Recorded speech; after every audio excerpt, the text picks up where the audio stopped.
You keep pretending you do not know what is wrong, and it is almost impressive the way you can stare straight at the evidence of your own life and still try to negotiate with it like it is a stranger. You call it overthinking when it is really avoidance wearing a suit. You call it being tired when it is really undisciplined attention leaking out of you all day long, drip by drip, into screens and noise and other people's opinions until you have nothing left for the one person you are supposed to lead. And you smile. Yes, you do. You smile in the mirror like you have this under control, like you are simply in a rough patch, like tomorrow is a place you can move into with a clean shirt and a fresh plan. Tomorrow. You say it like a password, like the calendar is a forgiving creature. But I have seen you at night, and you know I have. Not in some dramatic, theatrical way, not in some story you tell yourself to feel important, but in the quiet way that counts. When the lights are low, and the phone is too close, and your mind is too loud, and you finally stop performing, and you sit with the weight you have been dragging around. You feel it in your chest, that dull pressure of time wasted, and chances missed, and words you should have said, and work you should have done, and calls you did not make because you were waiting to feel ready. You are not lazy, not in the simple way you accuse yourself of, not in the cartoonish way you punish yourself with in your head. You are scared. You are scared of committing to something that will reveal you. You are scared of consistency because consistency has a cruel mirror in it. It shows you what you are, not what you hope you might become. So you keep it blurry. You keep it messy. You keep it complicated. You turn your life into a fog machine so no one can see the shape of your choices, including you. And then you blame the fog. You blame the world. You blame your mood. You blame your past. You blame how unfair it is that other people seem to wake up and just do it. You blame everything except the one thing you can command: what you do next. You do not need a new personality. You need a new standard. And you hate that sentence because it does not pet you, it does not soothe you, it does not say you are special in the way your wounds have trained you to crave. It says you are responsible. Responsibility is not glamorous. It is not viral. It does not get applause in the moment. Responsibility is quiet. It is you, alone, making a decision and repeating it when no one is watching. And you have been starving for someone to watch. That is your secret, isn't it? You do things better when you are being seen. You do things better when there is a deadline, a threat, a person you might disappoint. But when it is just you and the work and the truth, you drift. You drift because if you are not being witnessed, you feel like you do not exist. That is loneliness. Not the romantic kind, not the poetic kind, the ordinary kind that leaks into every choice, the kind that makes you scroll instead of sleep because silence feels like abandonment, the kind that makes you overcommit and underdeliver because saying yes feels like being needed, the kind that makes you talk yourself out of discipline because discipline feels like being alone with yourself and you do not trust yourself to stay. So you create drama, little storms, little urgencies, little distractions, anything to avoid the plain fact that your life is built from what you repeatedly do. No drama, just clarity. Clarity is brutal because it is simple. and you have trained your mind to worship complexity as an excuse. You do not need 1,000 steps. You need a few steps you actually take. You do not need motivation. You need a protocol for the days you have none. You do not need a new beginning every Monday. You need an unglamorous continuation on Wednesday afternoon when the novelty is gone and the effort starts to taste like effort. Look at me. Don't drift. You have been drifting for years, and the worst part is you call it finding yourself, as if the person you are looking for is hiding under a rock somewhere instead of standing right there, breathing, making choices, spending attention like it is infinite. You have a fear you do not confess out loud, that if you get disciplined, if you get focused, if you actually build what you keep daydreaming about, you will still feel empty.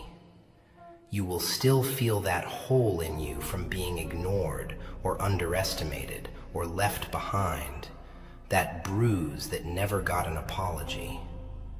So you keep yourself unfinished. Unfinished means you can keep the fantasy alive. Unfinished means you can keep blaming potential. Potential is a lovely cage, isn't it? It lets you feel gifted without the risk of proving it. It lets you stay safe in your head where you always win. But your head is not where life happens. Life happens where your hands are. Life happens where your feet take you when you do not feel like going.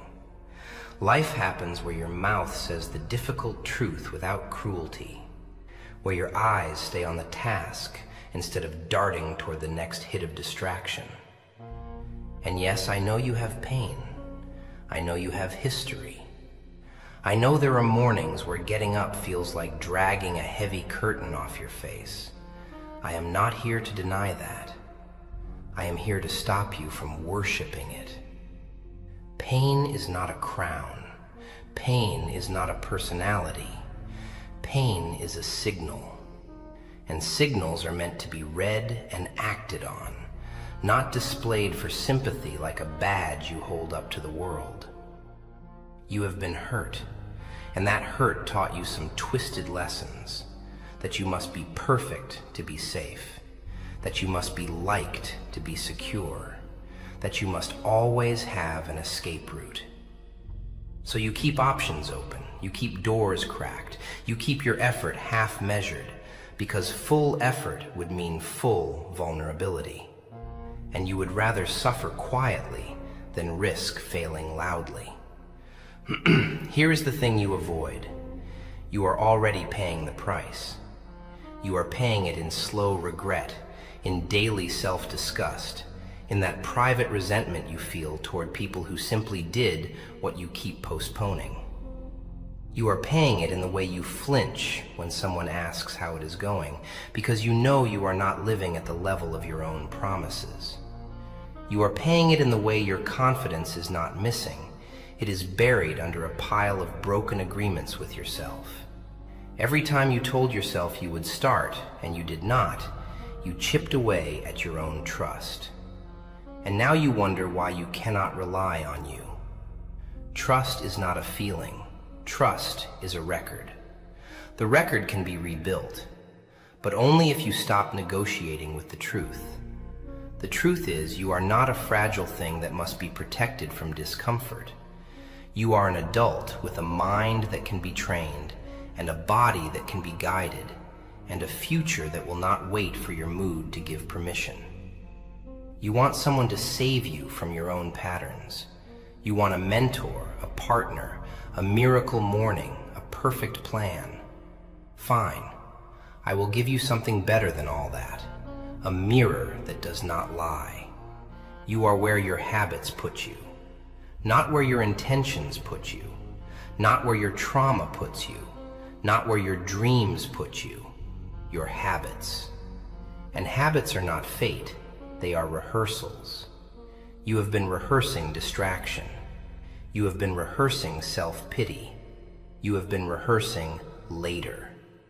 And you have become excellent at it. So yes, it feels like you cannot stop. That is what practice does. But practice works both ways. You can rehearse focus. You can rehearse discipline. You can rehearse calm. You can rehearse being the kind of person who does not need applause to do what is right. Not dramatic, not heroic, just consistent. And you will resist this because consistency does not feel like an identity at first. It feels like a cage. It feels like losing freedom. You will say you need spontaneity, you need creativity, you need to live. But what you are calling freedom has been a leash held by your impulses. Real freedom is being able to choose the hard thing without being dragged away by the easy thing. Real freedom is waking up and not being owned by yesterday's choices. You want clarity? Then swallow this. You are not behind because you lack talent. You are behind because you keep surrendering your days to whatever is loudest. And your days are your life. That is the whole trick.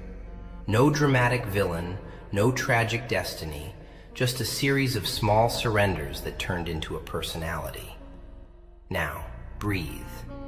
Not because I am trying to calm you like a child, but because you are going to need oxygen for what comes next. You are going to stop lying to yourself with pretty words. You are going to stop treating your attention like a toy. You are going to stop making your emotions the leader. You can feel everything you feel, but you do not get to hand the steering wheel to whatever emotion shows up. That is how adults stay steady. That is how you stop being at the mercy of your own inner weather. You can be exhausted and still do the next right task. You can be sad and still keep your commitments.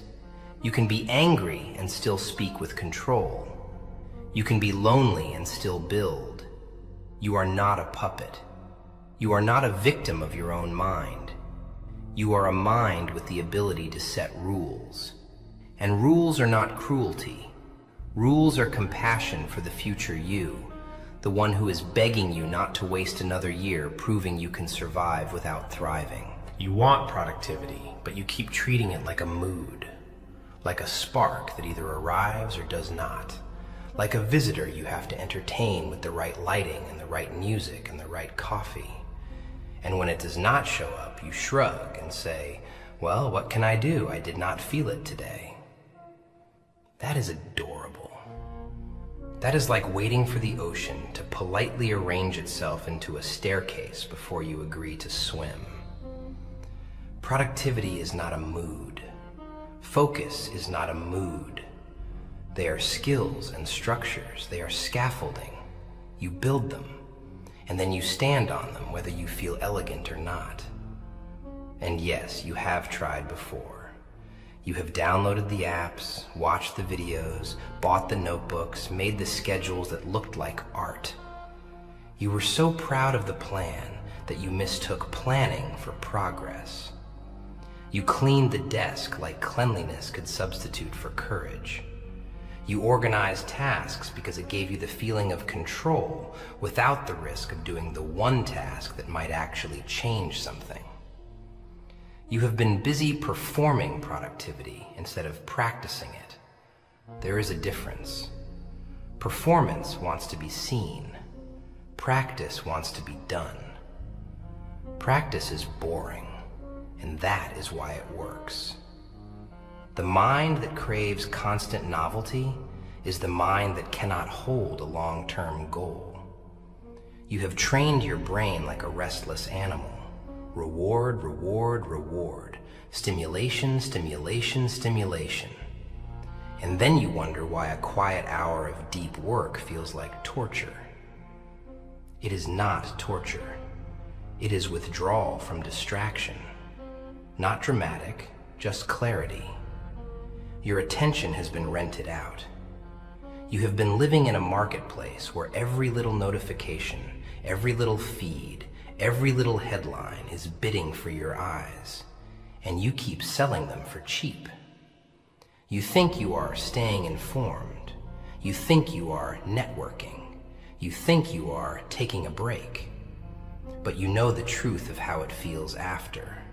Fragmented, jittery, scattered, strangely empty, like you ate a meal that was all sugar and air. Look at me. Don't drift.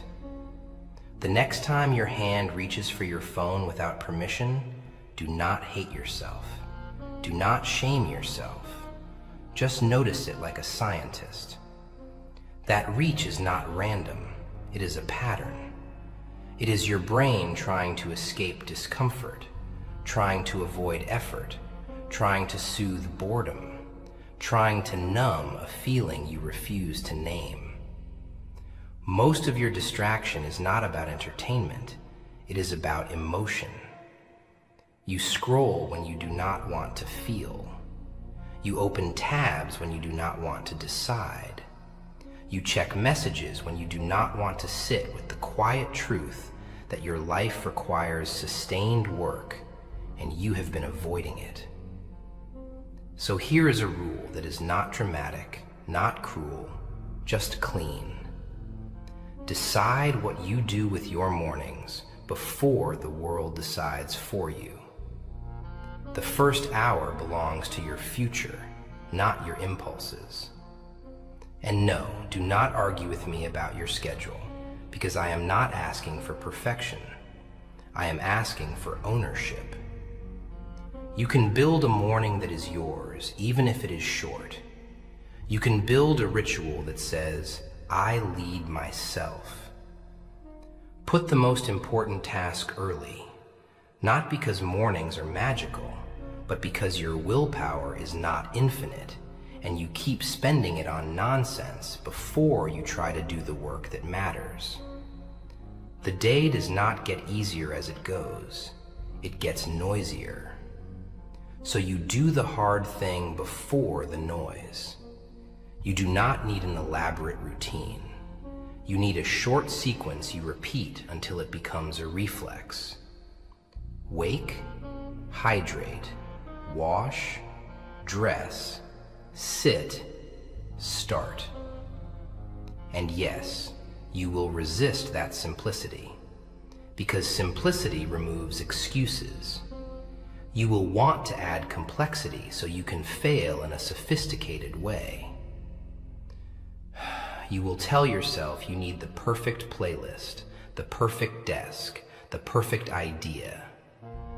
But the perfect idea does not arrive to a chaotic mind. The mind becomes clear by doing the work, not by waiting for clarity. You begin messy. You begin small.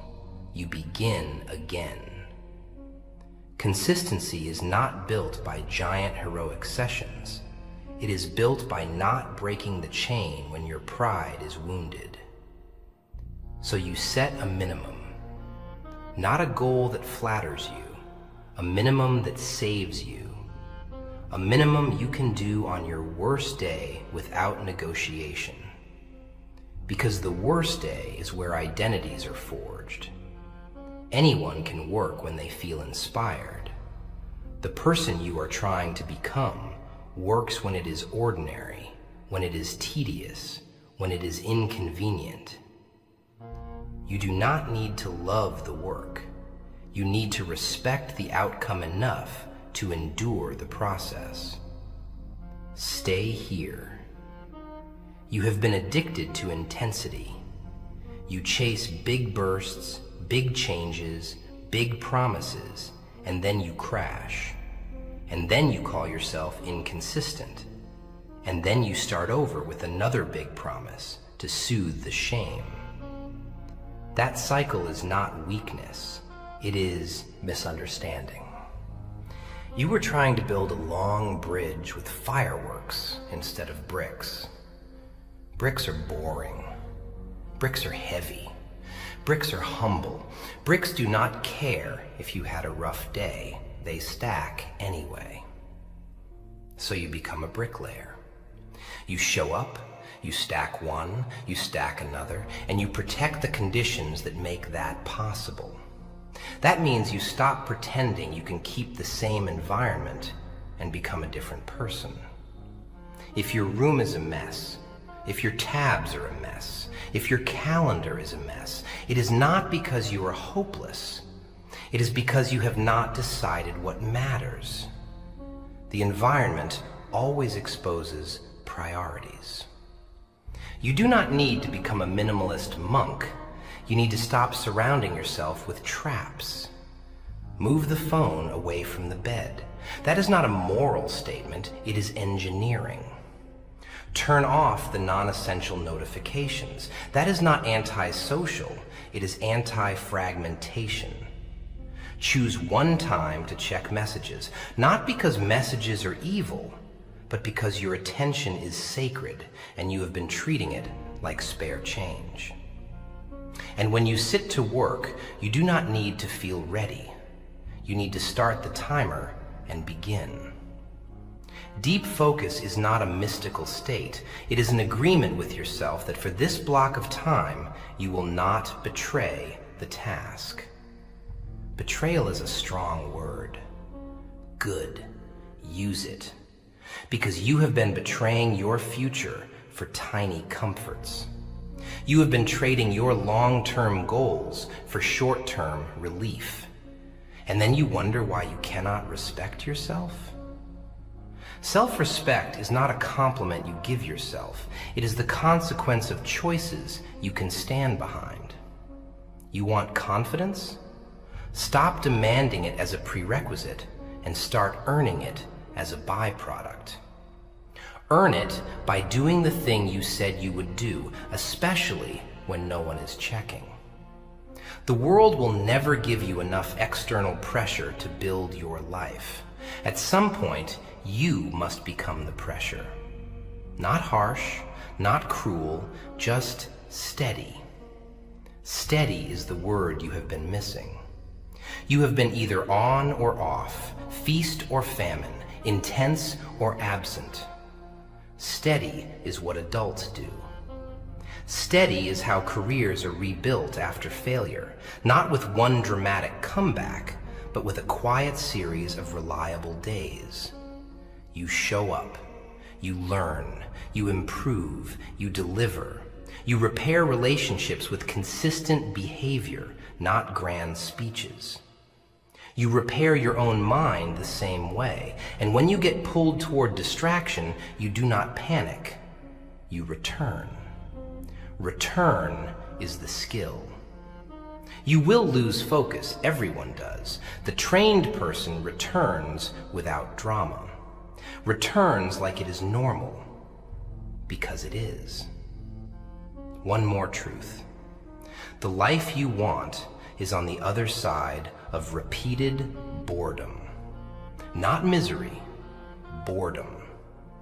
The boredom of practicing, refining, doing the basics, sleeping on time, waking up on time, eating like an adult, moving your body, staying hydrated, doing the work, closing the loop, cleaning up, preparing for tomorrow. These are not glamorous, but they are powerful because they remove chaos. And when chaos is removed, your mind stops screaming for stimulation. It starts to settle. It starts to hear itself. And that is when clarity arrives, not like lightning, but like fog lifting, because you stopped adding smoke.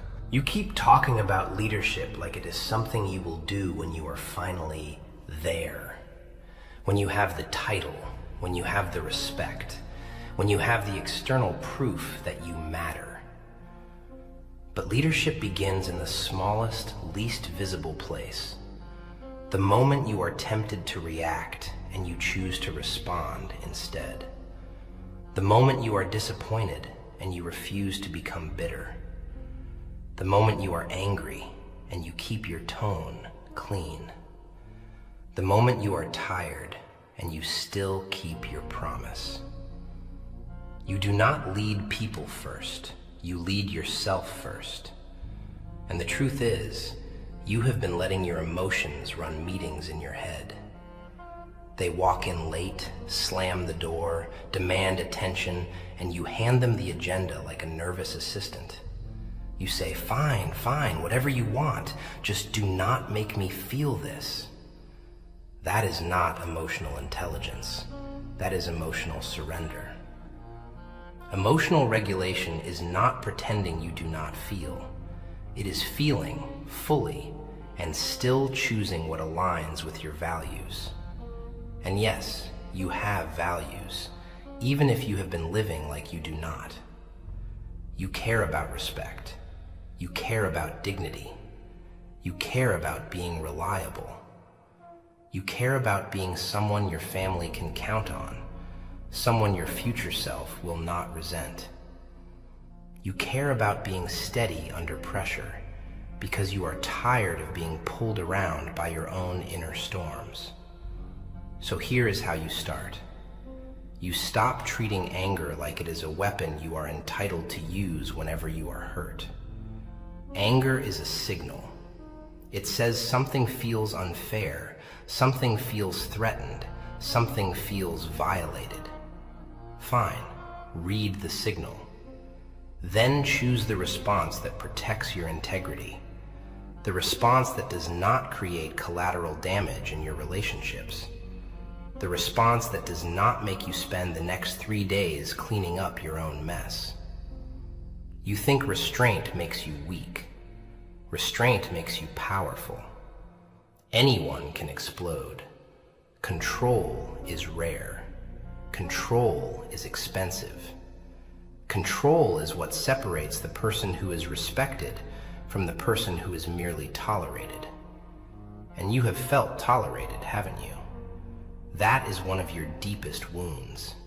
Being the one who tries and still not being chosen, still not being praised, still being overlooked.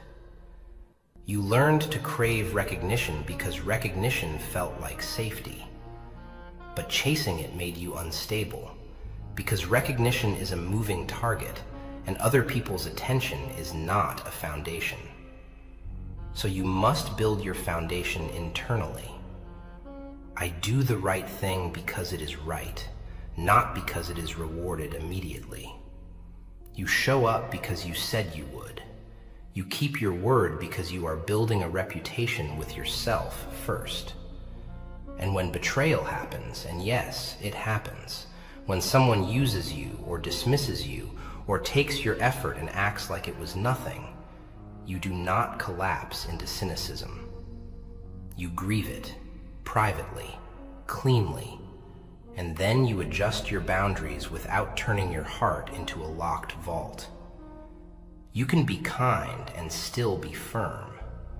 You can be generous and still protect your time. You can forgive without becoming naive. That is maturity. Look at me. Don't drift. Your story has chapters you do not like. The failure, the embarrassing mistake, the job you lost, the opportunity you wasted, the relationship you cracked with your inconsistency, the trust you broke when you promised and did not deliver.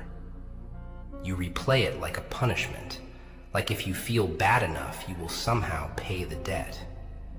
Feeling bad does not pay the debt. Behavior pays the debt. If you want to rebuild your career, rebuild your reputation, rebuild your self-respect, you do it the same way you rebuild anything that matters, by becoming predictable in the best way. Predictable does not mean boring. Predictable means reliable. It means when you say you will do something, it gets done. It means your work has quality because you take your craft seriously. It means you stop trying to skip steps. You cannot shortcut competence. You cannot hack character. You cannot cheat consistency. You can only practice. That is why it is so hard to become someone new. Because it is not one decision. It is many decisions repeated until they become you. And yes, it takes time, and you hate time because time forces you to face reality instead of fantasy. But time is also merciful because time allows small improvements to compound quietly.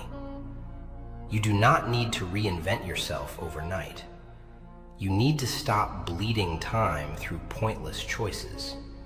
You need to pick a direction and walk, even when you feel slow, especially when you feel slow.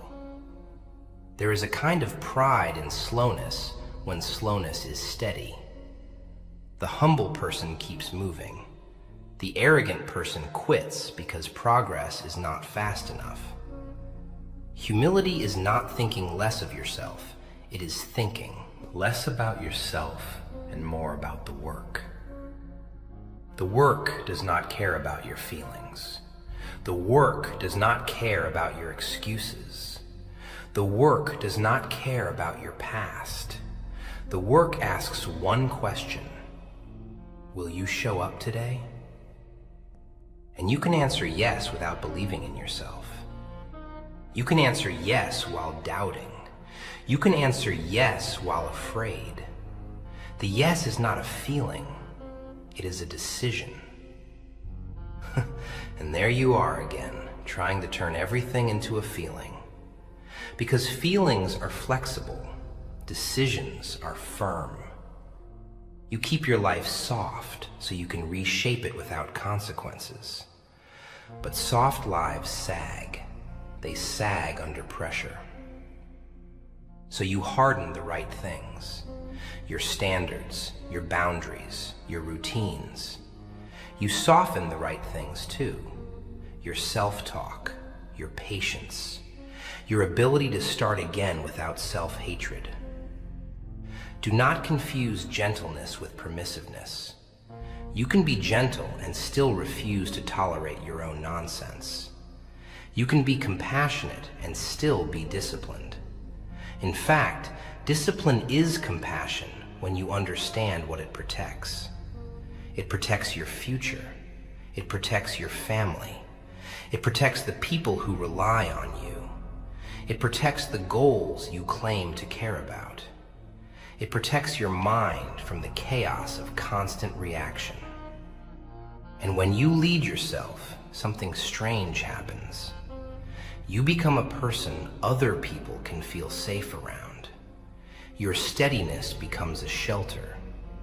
Not a dramatic shelter, not a savior fantasy, just a calm presence. That is leadership. And it begins with you handling your own disappointments without making them everyone else's problem. It begins with you cleaning up your own mess without needing applause. It begins with you choosing the harder honesty over the easier performance. You do not need to announce your growth. Growth will announce itself in your behavior. And that is the kind of growth that cannot be taken from you, because it is not borrowed from someone's opinion. It is built into your character.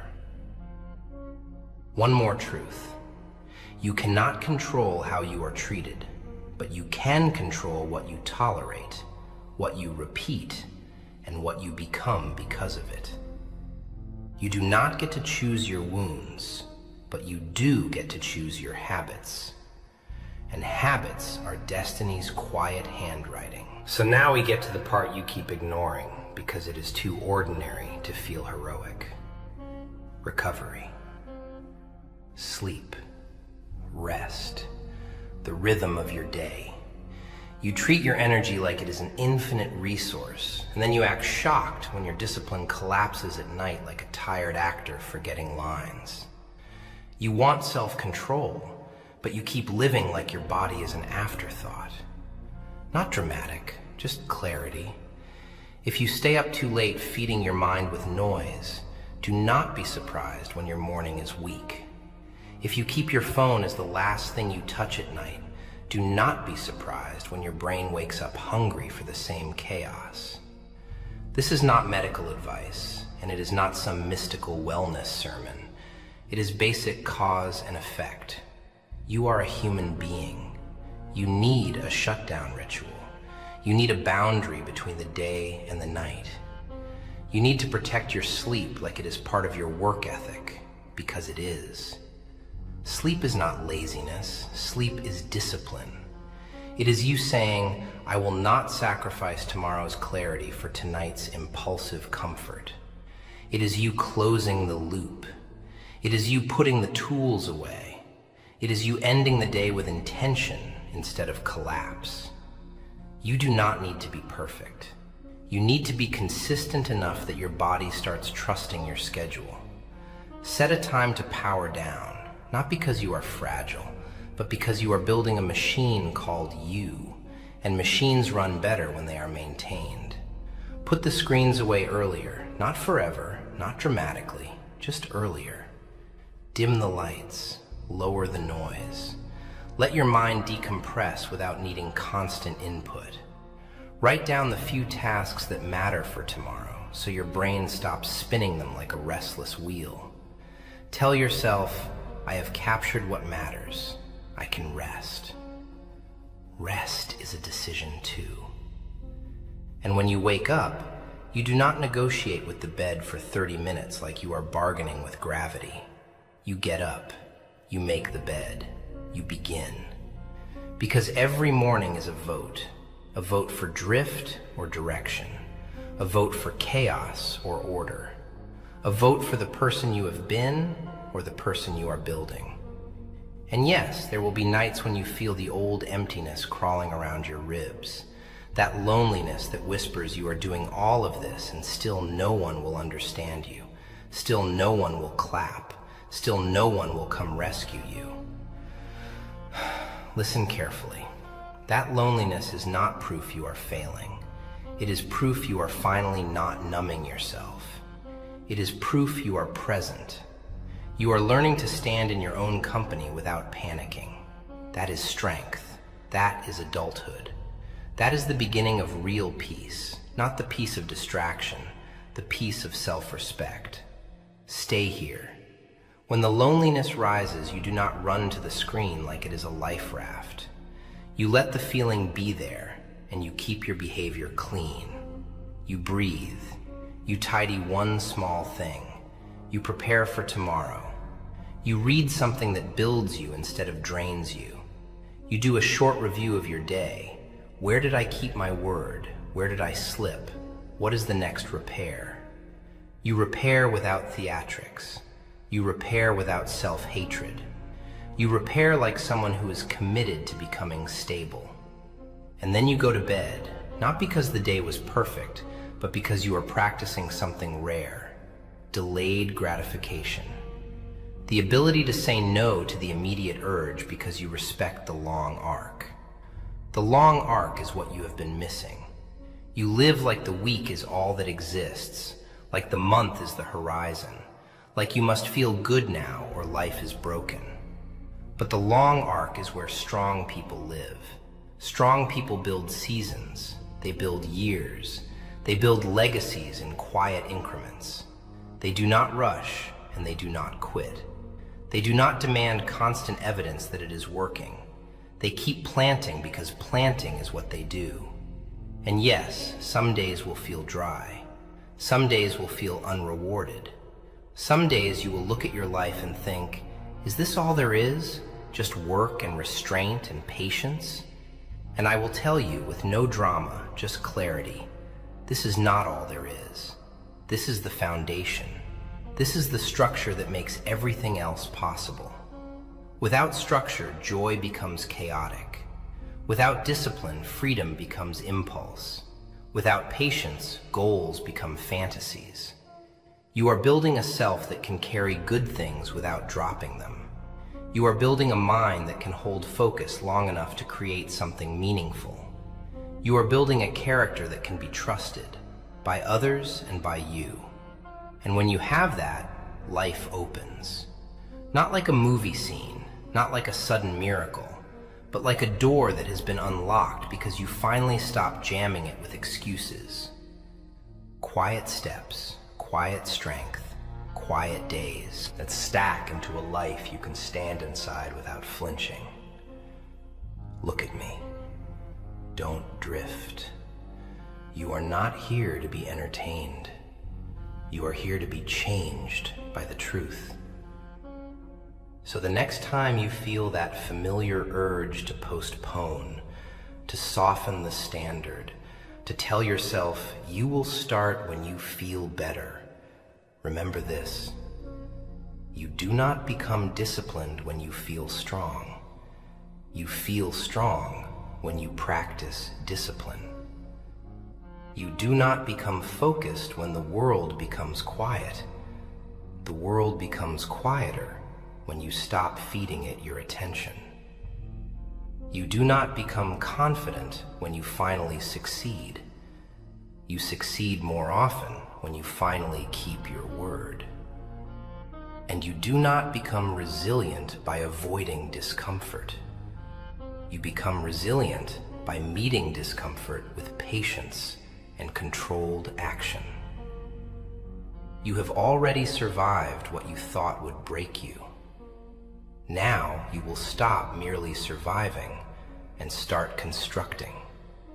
Not with drama, not with noise, with clarity, with repetition, with standards, with the kind of calm that does not need permission from the world because it was built in the dark, one decision at a time, and you are just getting started. Because tonight is not a performance. It is a turning point you do not announce. You simply live. And you will keep living it tomorrow, and the next day, and the next, until the old version of you becomes a story you no longer need to repeat. And the silence at the end of the day is no longer frightening. It is earned. It is steady. It is yours. And you can finally sit with yourself without needing to escape. Because you became the kind of person you can trust. And that trust is heavier than any excuse, stronger than any impulse, and quieter than any applause. And it keeps working even when the room is empty, even when no one is watching, even when the night tries to pull you back into old habits, because you have learned how to stay, how to breathe, how to begin again. And you will keep going without begging for motivation, without begging for rescue, without begging for a sign, because you decided that the next step is not negotiable, and you are done handing your life to drift.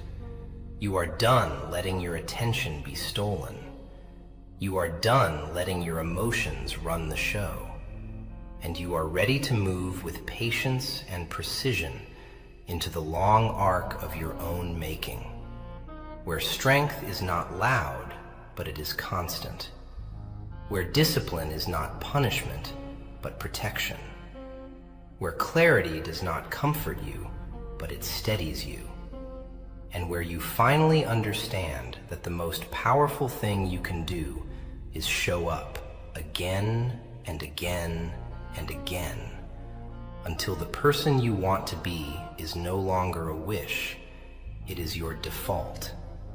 And the night becomes a workshop instead of a hiding place. And you keep your eyes open, and you keep your standards clean, and you keep your promises, and you keep building, and you keep building, and you keep building, and you keep building, and you keep building until building stops feeling like an emergency and starts feeling like who you are.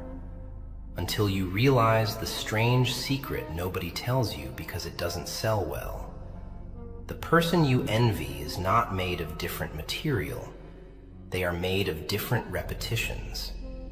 And you have spent so long craving a different life that you forgot you have the raw ingredients sitting in your hands every single day, right there, plain as breath, plain as time, plain as the next choice.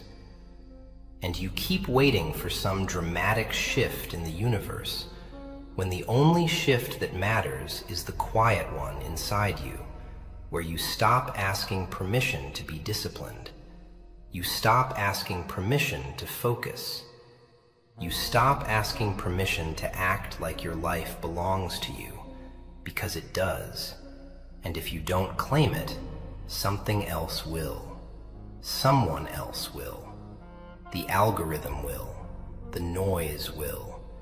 The endless appetite of other people's expectations will. And you will look up one day and realize you have been living on borrowed attention, on borrowed standards, on borrowed urgency. And that is why you feel tired in a way sleep can't fix. Because it is not your body that is tired. It is your mind being pulled in 12 directions without a captain. You keep thinking you need to find yourself, but you are not lost in a forest. You are lost in a crowd. And the crowd is inside your pocket, inside your screen, inside the constant parade of opinions that you treat like weather reports for your identity. And you keep checking them like a nervous person checking locks, as if the world's approval will finally make you feel secure, as if the next scroll will finally give you the certainty you refuse to build. And the worst part is you know it. You know the exact moment it happens. That tiny click in your chest when you reach for distraction. That little sigh of relief like you've dodged responsibility for just a second. And then the relief turns sour because you know you traded something real for something cheap. And you do it again anyway because the trade is familiar. Because familiarity feels safe, even when it is destroying you slowly. Look at me, don't drift. I'm not here to be gentle with your excuses. I'm here to be precise with your potential.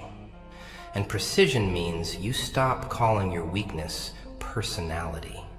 You stop calling your avoidance being laid back. You stop calling your inconsistency having a lot going on.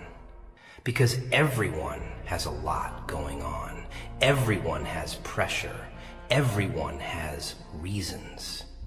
But the ones who build a life they respect are the ones who treat reasons like context, not like permission slips. You want to change your outcomes? Then you change your inputs. And the biggest input you keep ignoring is the standard you accept when nobody is watching. That private standard you live by when the performance ends. Because that's the real you, not the public one, not the polished one, not the one you post. The real you is what you do when it would be easy to slide, when it would be easy to postpone, when it would be easy to cut a corner and tell yourself it doesn't matter. And you have been living in the land of it doesn't matter for too long. And now you're shocked the big things aren't working, as if the big things are separate from the small ones, as if the big life you want is not made of 1,000 small decisions stacked like bricks. You keep asking for a breakthrough, but what you need is a breakthrough in honesty. You are not stuck because you lack information. You are stuck because you keep violating your own boundaries and then acting surprised when you don't feel stable. You keep letting your impulses schedule your day, and then you blame the day for being chaotic. You keep saying yes to everything and then resenting everyone for taking you at your word. You keep letting people step over your time because you are scared of being disliked. And then you wonder why you feel invisible, why you feel used, why you feel hollow. Because you have taught the world that your time is negotiable. and you taught yourself the same lesson. You want self-respect? Then stop discounting yourself in private. Stop selling your focus for pennies. Stop turning your attention into a charity for every random demand. Because attention is not just a resource, it is a declaration of what matters. And right now, your attention is declaring that everything matters except the thing you claim matters most. Your future, your craft, your family, your integrity, your peace. You want leadership? Then you start by leading your calendar like it's a team. You start by giving your best hours to your best work instead of giving your best hours to the loudest distraction. You start by making decisions once and obeying them later. Because the most exhausting thing you do is renegotiate with yourself all day, every hour, every choice. Like you are trying to convince a stubborn child. And that child is you. And the child has learned that if it cries long enough, you will hand it the candy of distraction. So it cries, it whines, it invents problems, it creates cravings, and you keep rewarding it. And then you wonder why your mind feels uncontrollable. You don't tame that by hate. You tame that by structure, by making the right choice the default choice, by removing friction from the habits that build you and adding friction to the habits that drain you. And yes, I know you want to make it spiritual and deep and mysterious, because mystery lets you postpone. But this is engineering, simple engineering. If you keep the distractions close, you will use them. If you keep the work distant, you will avoid it. So you flip it. You put the work within arm's reach and the distractions in another room. You set up your environment like you actually want to win, instead of like you are secretly rooting for your old self. Stay here, because now we go into the part you avoid the most. The part where you stop blaming motivation and start practicing identity. Because habits don't stick when they're just tasks. Habits stick when they become proof of who you are. And right now, your identity is too flexible. It bends in every social situation. It bends to every mood. It bends to every impulse. And you call that being adaptable. But it's not adaptability. It's a lack of anchor. It's the fear of committing to a version of yourself that might disappoint you.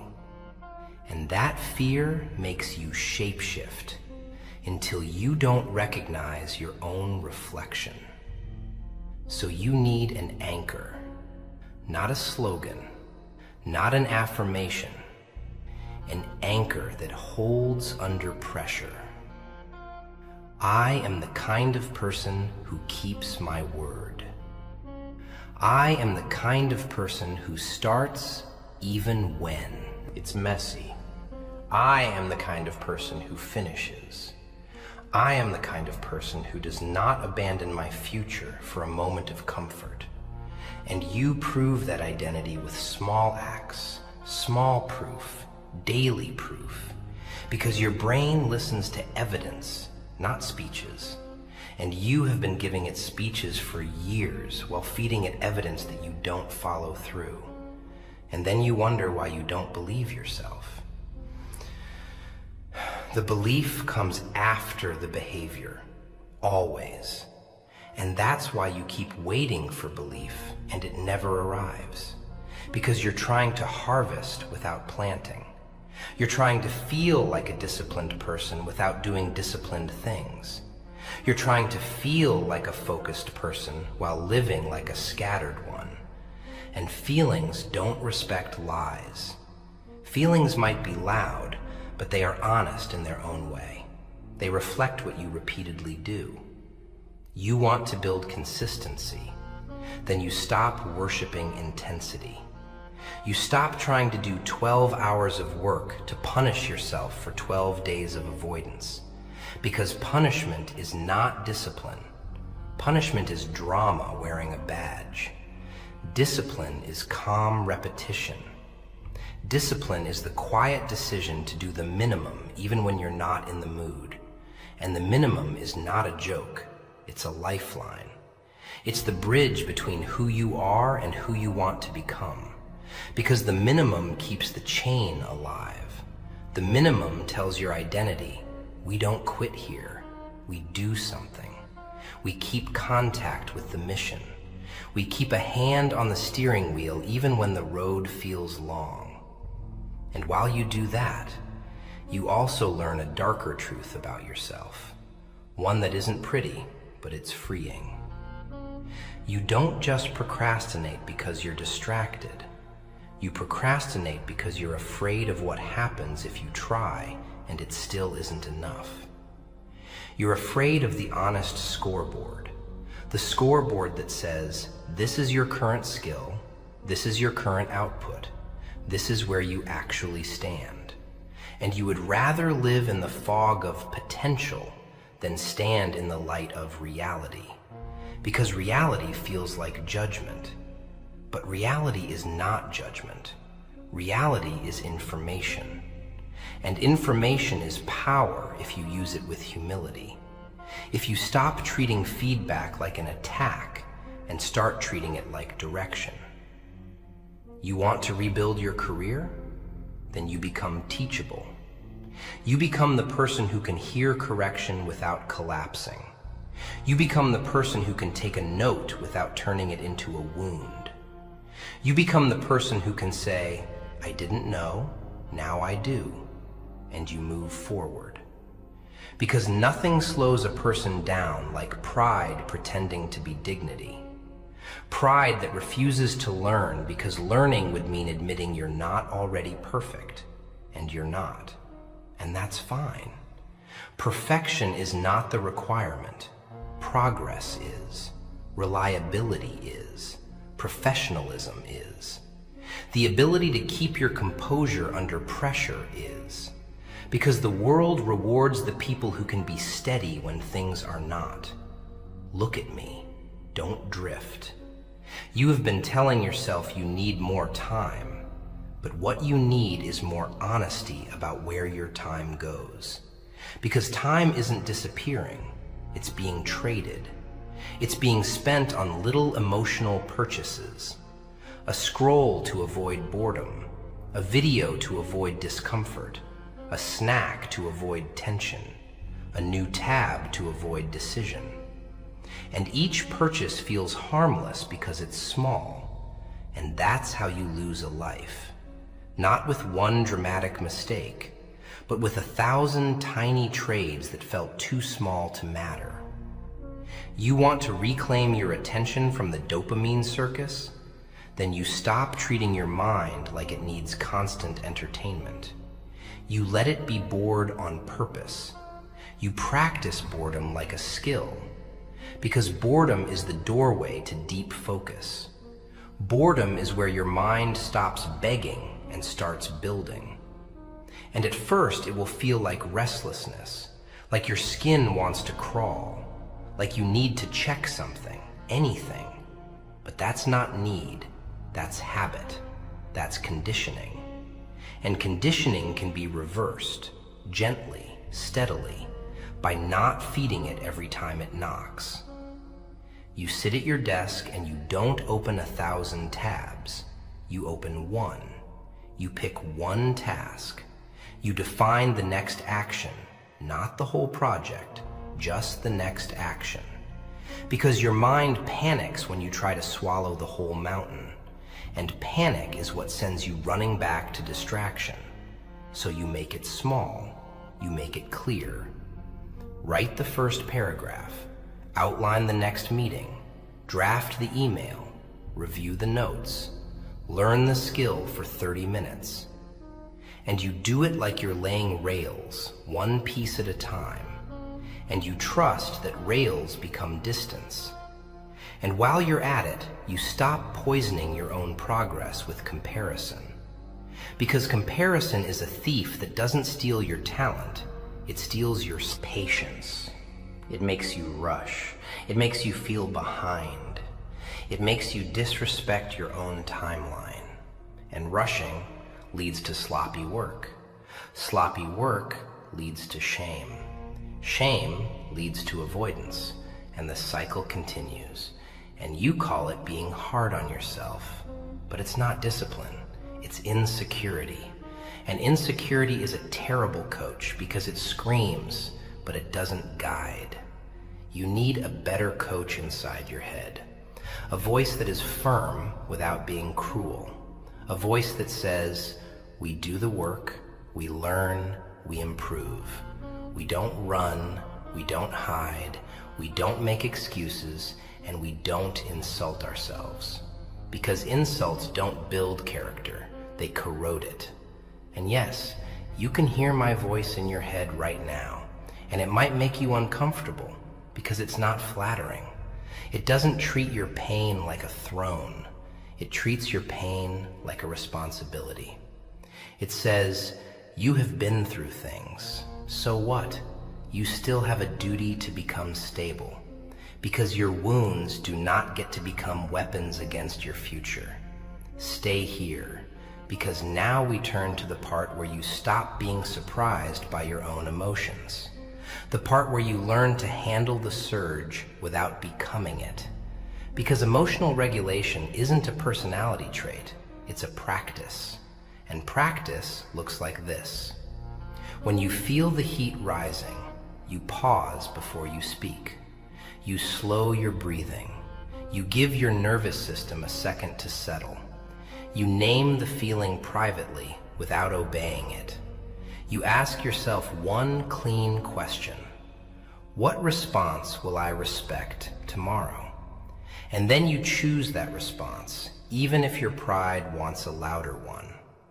You have lost so much energy trying to win arguments in your head, replaying conversations, crafting comebacks you'll never say, punishing yourself with imagination. And you think that makes you prepared, but it makes you tired. It makes you reactive. It makes you fragile. Because your mind has been living in conflict even when the room is quiet. You want peace? Then you stop treating every discomfort like an emergency. You stop reacting to every message like it's a siren. You stop answering everything immediately like you're trying to prove you're valuable. Because value isn't proven by urgency. Value is proven by quality and consistency and calm competence. The person who is always available is often the person who is never fully present. And you want to be present. You want to do deep work. You want to build something real. So you create boundaries around your focus like you create boundaries around your home. You wouldn't let strangers wander through your living room and rearrange your furniture. So why do you let every random notification rearrange your mind? Look at me. Don't drift. The next time you're tempted to overreact, remember this. You don't have to attend every emotional invitation. You can decline, politely, internally, by choosing not to escalate. By choosing not to interpret everything as a personal attack. Because your ego has been bruised for so long that it flinches at shadows. It expects betrayal. It expects disrespect. It expects abandonment. And that expectation makes you see threats where there are none. And you end up creating the very distance you fear. Because people don't feel safe around someone who is always bracing for impact. So you learn to soften your interpretations without softening your standards. You learn to give people room to be human while still protecting your boundaries. You learn to communicate with clarity instead of heat. You learn to say no without guilt and yes without resentment. Because resentment is the tax you pay when you betray your own limits. And that brings us to betrayal. Not the dramatic kind, not the storybook kind, the ordinary betrayal you keep reenacting. You betray yourself when you promise and then disappear. You betray yourself when you agree to things that drain you. You betray yourself when you chase approval. You betray yourself when you postpone your own growth to keep someone else comfortable. And then you look at your life and you feel bitter. And you don't want to feel bitter. You want to feel clean. You want to feel clear. You want to feel like your days make sense. You get that by living aligned, by making your actions match your values, by making your schedule match your priorities, by making your habits match your goals. And if they don't match, you don't panic, you adjust, you correct, you return.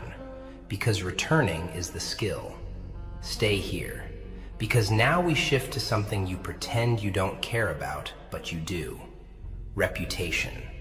Not the superficial kind, the real kind. The kind that follows you into rooms before you speak.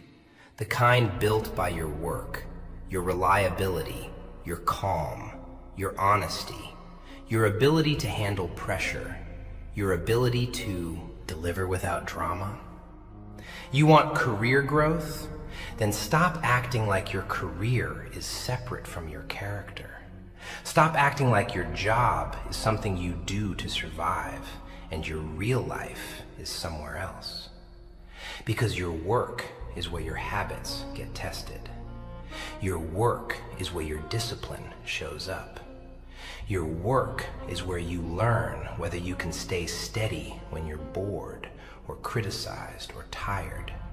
And that steadiness is what makes people trust you with bigger responsibilities. Not flashy talent, not big talk. Trust. And trust is built with small, consistent actions. Being on time, following through, communicating early when something slips, taking responsibility without excuses, learning continuously, improving your craft, asking good questions, documenting your work, respecting other people's time, and keeping your emotions from spilling into every interaction like a storm that needs an audience. You can be passionate without being chaotic. You can be intense without being unstable. You can be ambitious without being desperate. And desperation is what you've been carrying. That hunger to prove yourself, that fear of being overlooked again. And it makes you rush. It makes you overpromise. It makes you stretch yourself thin. It makes you chase too many targets. And then you fail to hit the one that matters. And then you feel shame.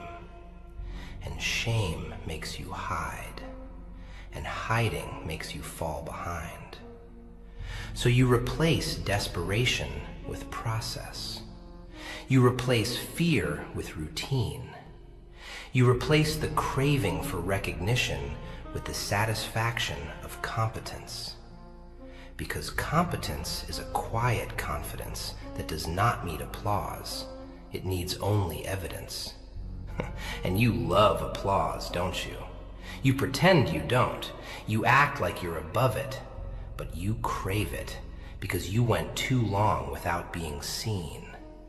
And now you chase being seen like it's oxygen. But oxygen is inside you. Attention from others is not oxygen, it's sugar. And too much sugar makes you sick. It makes you dependent. It makes you perform instead of build. You want to be seen? Build something real. Build something that stands even when no one is watching. build skills, build systems, build a reputation, build a calm mind, build a disciplined body, build a steady schedule, build a life that doesn't collapse when the applause stops, because applause always stops, and the quiet is where you live. Look at me, don't drift. You have been afraid of solitude, but solitude is not your enemy. Unmanaged solitude is. Solitude filled with noise is. Solitude filled with comparison is. Solitude filled with regret is. But solitude used well is your advantage, because solitude is where you train without interruption. Solitude is where you reflect, where you plan, where you write, where you learn, where you strengthen your standards, where you rebuild your self-trust. And if you can't be alone without reaching for a screen, you are not lonely. You are dependent. You are dependent on stimulation to feel okay. And that dependency is what keeps you weak. You break it gently. You schedule time with yourself like it matters. You sit with a notebook and you ask, what do I want the next year to look like? Not in a fantasy way, in a practical way. What skills do I need? What habits will support them? What projects will prove them? What relationships will nourish me? What distractions must be reduced? And you write it down because vague goals are comfortable. They let you dream without committing. But clear goals demand behavior, and behavior is where transformation happens. You also learn to measure progress without obsessing. You track your inputs, hours of focus, nights of good rest, days you kept your word, sessions of learning, tasks completed. Not because you're trying to become a robot, but because you're trying to become reliable. And reliable people use data. They don't rely on vibes. And when you fall off, and you will, you don't collapse into guilt. You don't turn one bad day into a bad month. You don't dramatize. You return. You return with humility. You return with clarity. You return like someone who understands that setbacks are part of the process, not a verdict on your worth. One more truth. You are not entitled to an easy path. You are entitled to your effort. You are entitled to your integrity. You are entitled to your patience. And those are enough to build something you can be proud of. Not proud in an arrogant way. Proud in a quiet way where you can sit alone at night and feel clean because you did what you said you would do. Stay here, because now we talk about the illusion that keeps you trapped the longest. The illusion that you must feel confident before you act, that you must feel clear before you decide, that you must feel energized before you work, that you must feel calm before you confront a hard conversation, that you must feel ready before you start. Readiness is a story your fear tells to buy time, and time is the currency you keep wasting. You act before you feel ready. You act with humility. You act with small steps. You act with patience. And then readiness arrives as a consequence, not a prerequisite. And when you finally understand that, you stop waiting for a version of you that never comes. You stop waiting for the perfect conditions. You stop waiting for the world to stop moving, because it won't. It will keep demanding.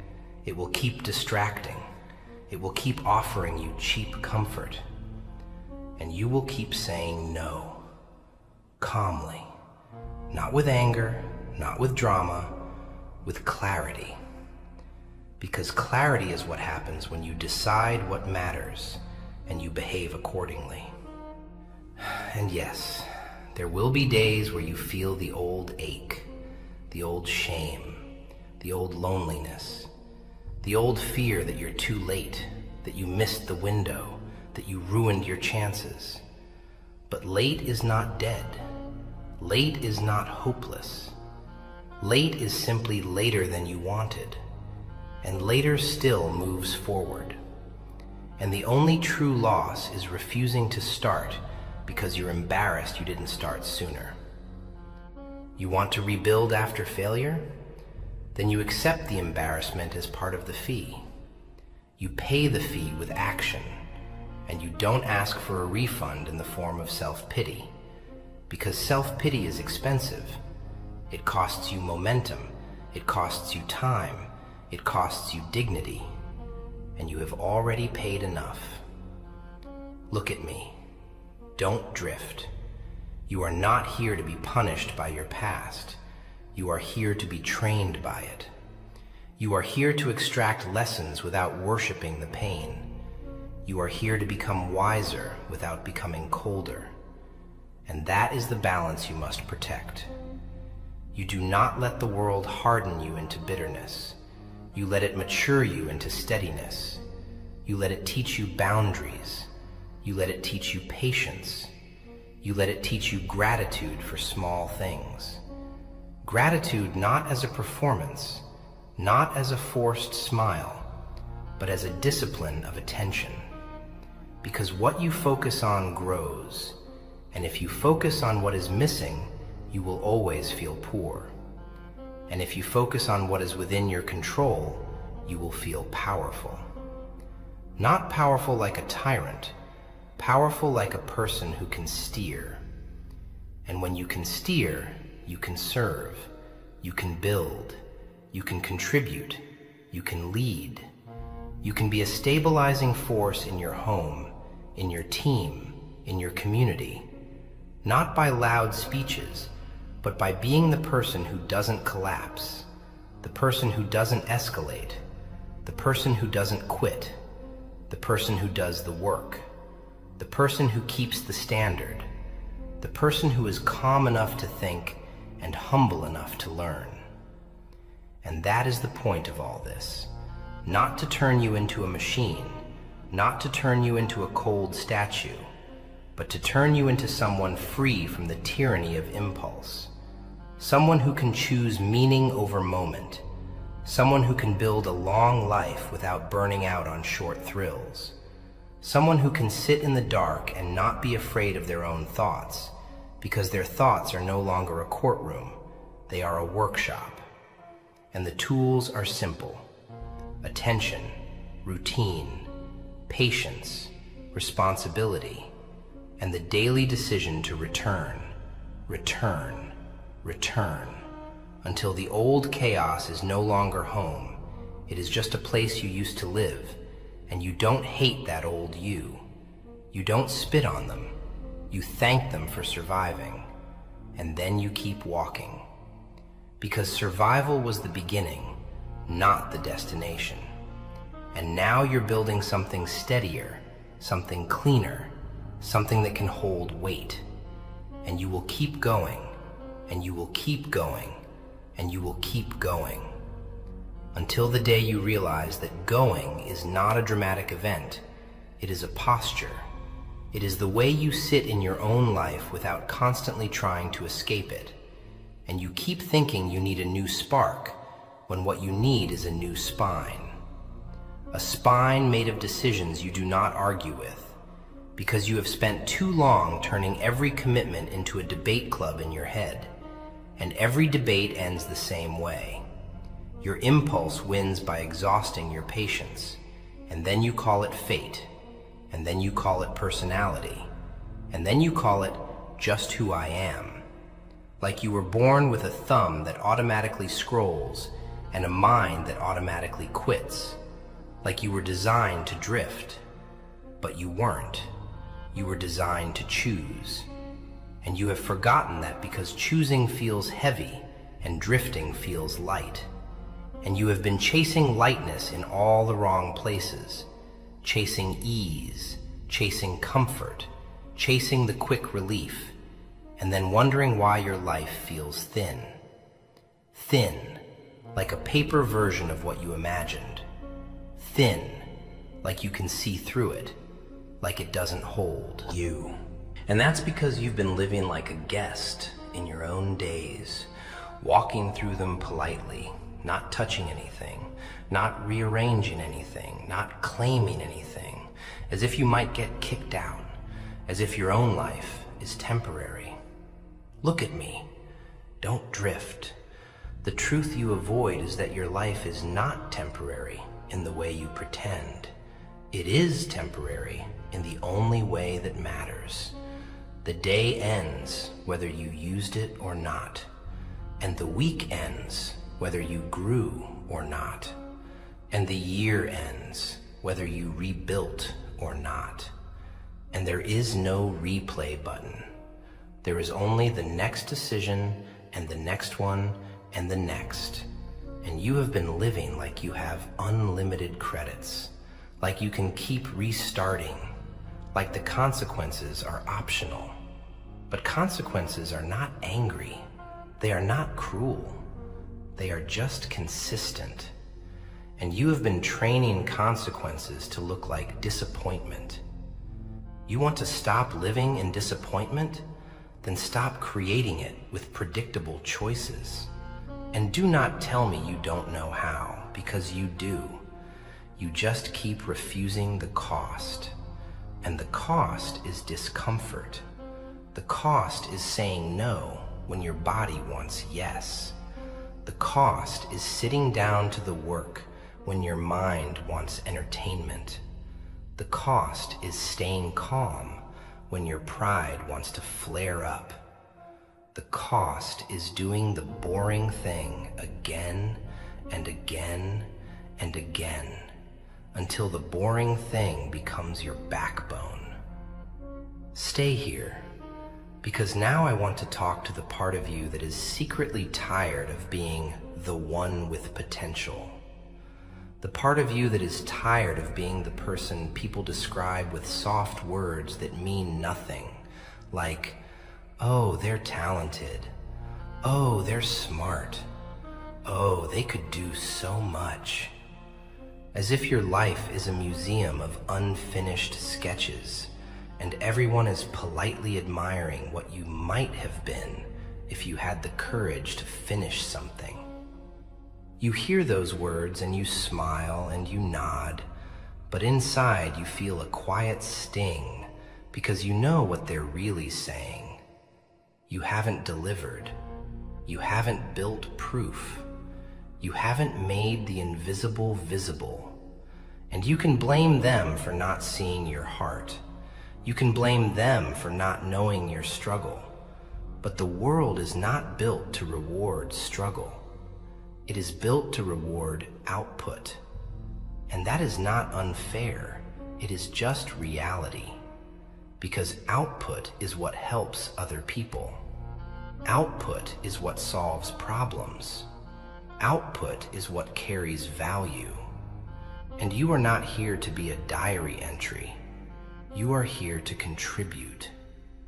So you stop treating output like pressure and start treating it like service.